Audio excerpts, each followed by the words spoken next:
Ah, thank you, Phil, for taking me out for lunch on such a glorious day.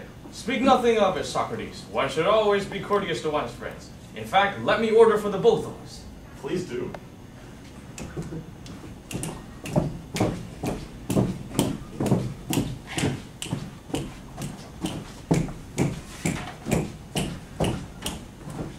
Aha, look here. Lightly steamed carrots. Doesn't this sound like the perfect choice? Carrots? Carrots? Are you mad? I would sooner jump off a cliff than eat carrots for dessert.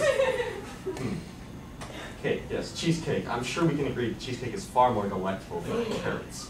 What demon has possessed you, Socrates? Only a commoner, the simplest of men, would have cake rather than carrots. Why, just think of your health.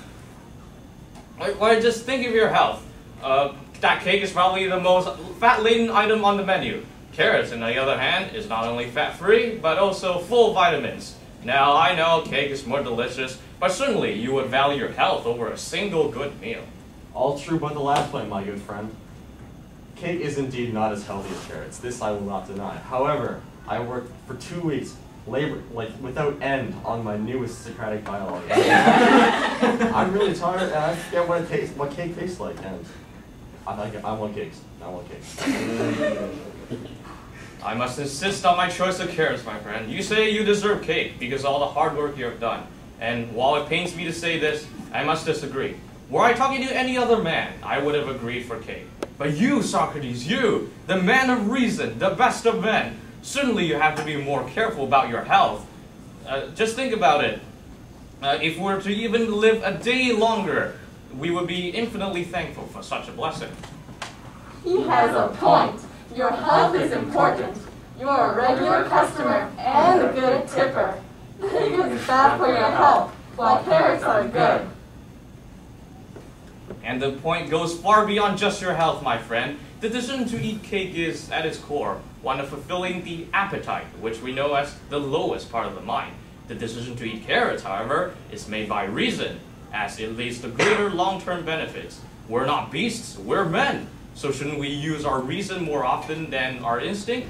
Indeed, great and clever men such as yourself should always exercise the power of their mind. And if even you, the representative of reason over the bodily functions, decide to indulge, others will see this and believe it is acceptable for them to do so as well.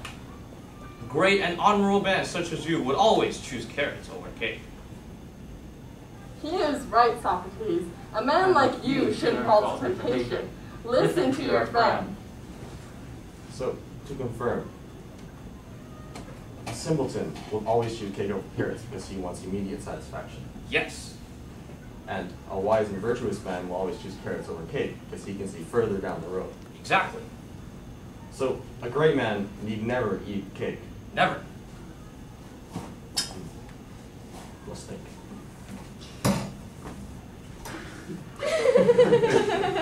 Consider an actor, okay? This actor decides that I want to be the greatest actor ever, and I'm going to practice every day without end. I'm not going to have any friends, and I'm not going to indulge in anything. I'm just going to practice for the sake of being an actor. Do you think that he will lose some of the fundamental things in life, like happiness and friendship? He would.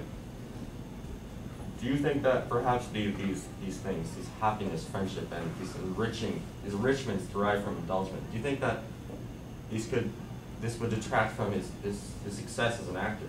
Yes, it would.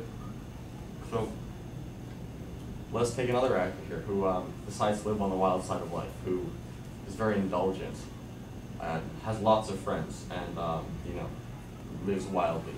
Certainly, he'll have a shorter life because of his reckless and sometimes irrational but indulgent ideas.